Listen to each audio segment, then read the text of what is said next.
Hey guys, we're back. Sorry for the lack of updates on YouTube. We've been quite busy with the car, but I thought that we should update you a bit on what we're doing right now. Maybe you saw the video we dropped last week about our first event of 2020, and that is Wool Race in Spain. So right now we have about maybe 3 weeks before leaving, and we have a shit ton to do. So I'm just gonna show you quick steps a bit what we have been doing and how we're doing right now. So first off, you can see the engine has been teared down. We started this work when the car was up at Ecarlsson Steeldesign, but unfortunately we found that more was wrong with the car, with the engine than we hoped.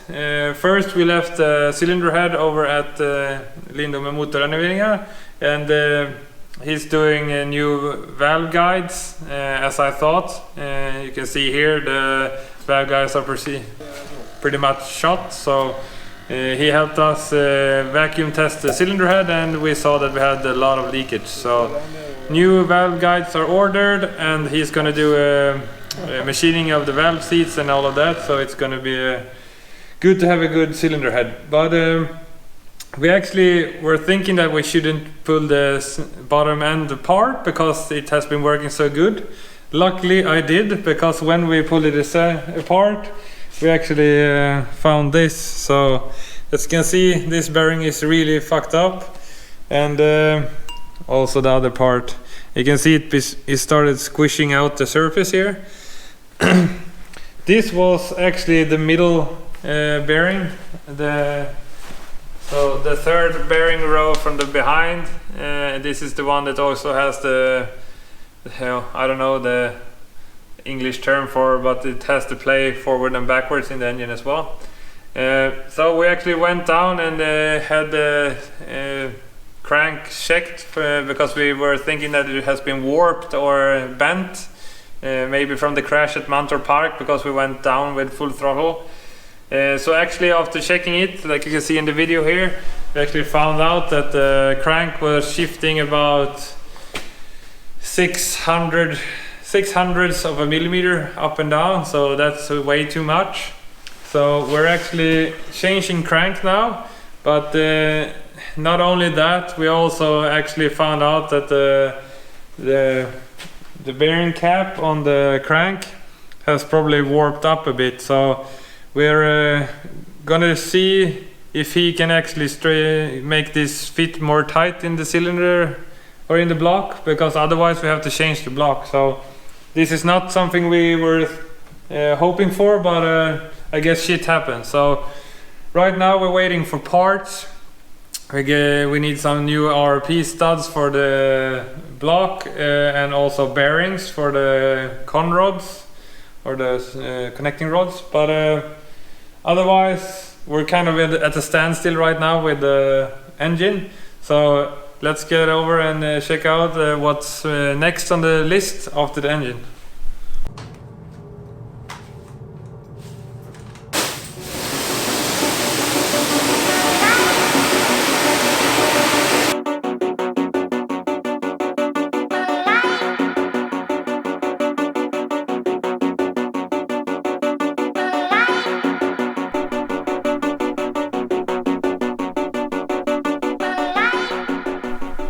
So there we go. All of the lines and stuff are clean and ready for mounting when the car comes back. So it's good to have this done now instead of doing it when it's tied to deadline. So yeah, that's one thing off the box.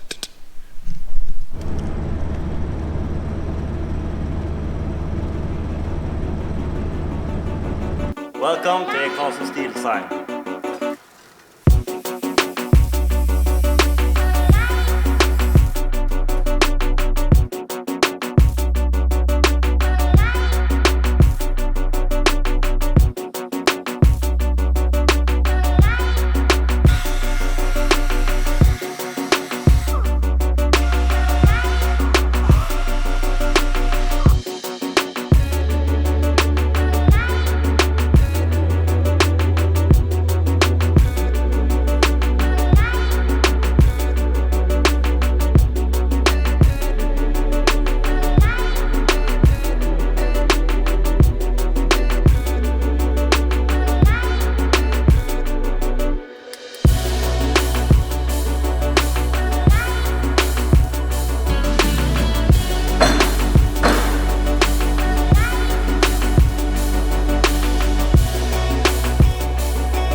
So that wraps up our visit to Fabian Karlsson, who is Ecarlsson Steeldesign, because he likes that name.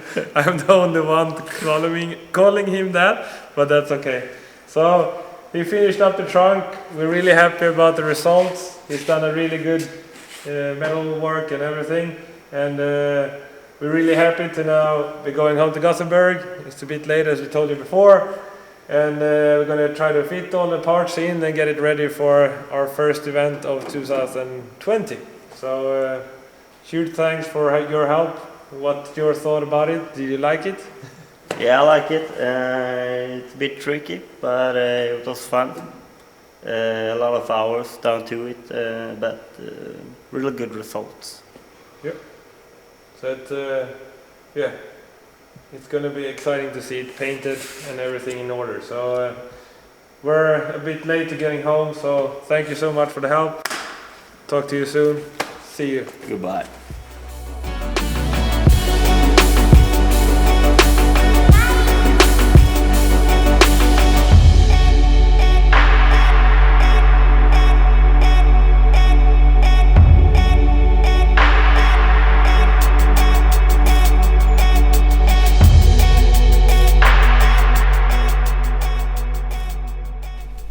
So next up after the engine is that we have to change a gear on the gearbox or the dog box. I don't know if you can see this, but if you come closer here, we have a damaged second gear. So yeah. Thankfully we have a Xiaomi garage in America who helped us out with the shipping. So we have now got the new gears home. So the gearbox is ready to be assembled, and this is something we're going to do this weekend and have that out of the way so we don't have to deal with that when the engine parts come. So try to get as much as possible done before everything arrives. So we also have a new dog rings, and we're changing the input bearing and the pocket bearing as well. So shout out to Travis Griffith for helping us out. We saved a lot of money on it, and we're really thankful for the help. So this is all the parts for the cylinder head. Nothing much to say there, but it's going in as soon as the cylinder head comes back. So let's go over to the car and check it out. As you can see in the front end, we have cleaned it off. We actually got a support right now from just a small hint. Shout out to Big Boy Washers. This is a pressure washer from Car Care Products. We're coming with more info about this soon. It's really good combined kit with the foam gun and everything like that. So thanks for that, because it helped us clean the car and all of the parts so much easier.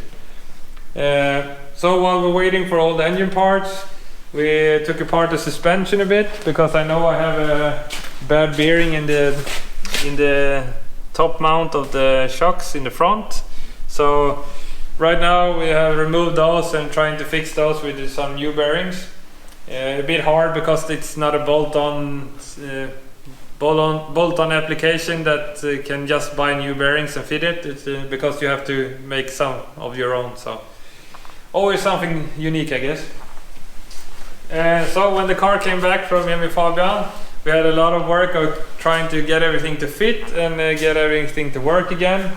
So as you can see, it's starting to shape up good. It's only 1 or 2 lines left to do inside of the trunk, and then we have one dash 12 that has to go forward to the ventilation of the engine. Otherwise the trunk is kind of done. So if you can see, we've done the dash 20 lines here for the water pump. It has been mounted here with the bracket, so it's a bit suspended as well, and everything has been connected to the firewall there as well. So one of the neat features that we wanted to get working on this car was that we wanted to get the radiator foldable, like folded back, just so we can, if something were to happen with the fuel system or the fuel cell, it would be easy to remove, and also remove the radiator if something with that where to go wrong. So to just get it off, you have to loosen these two bolts. Just 8mm, and you just fold it like this. This of course means that you have to have these a bit loose, but it's pretty neat to see you can see the line in there. When I fold it back, we have done the line, so we have the clearance of folding it backwards. So that's pretty good. After you fold it up, you have to tighten it, of course, but it's a lot less leakage than you would have on if you have to remove it completely. So really nice. Let's see if I can get the bolt in again.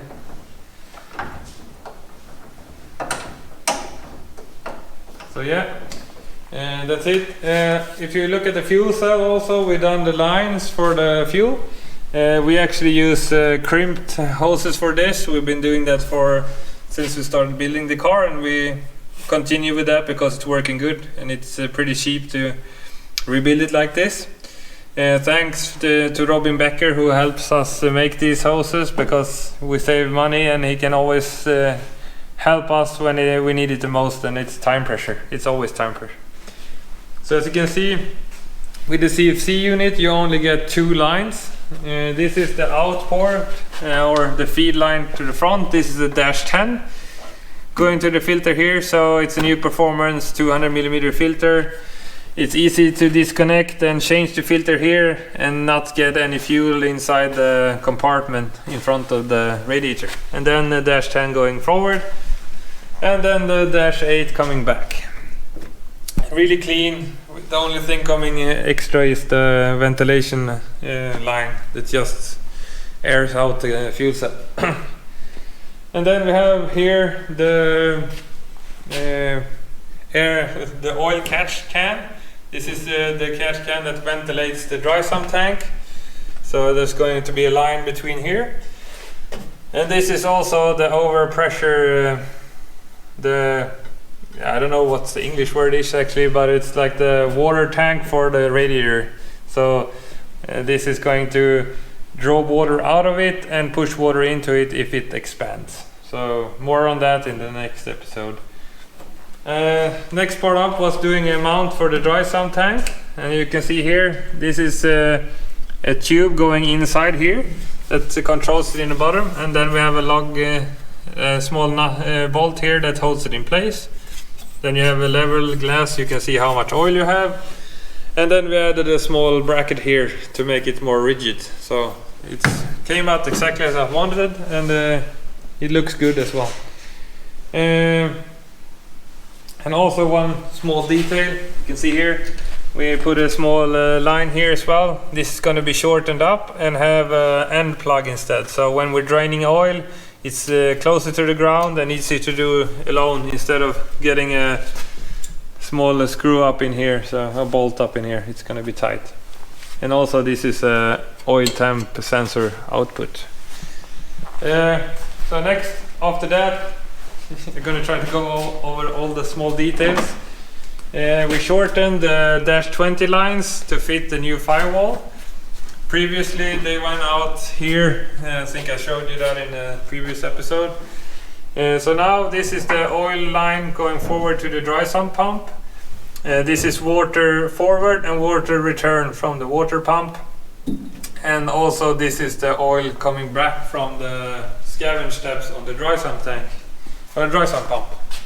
So that was a pretty quick walkthrough.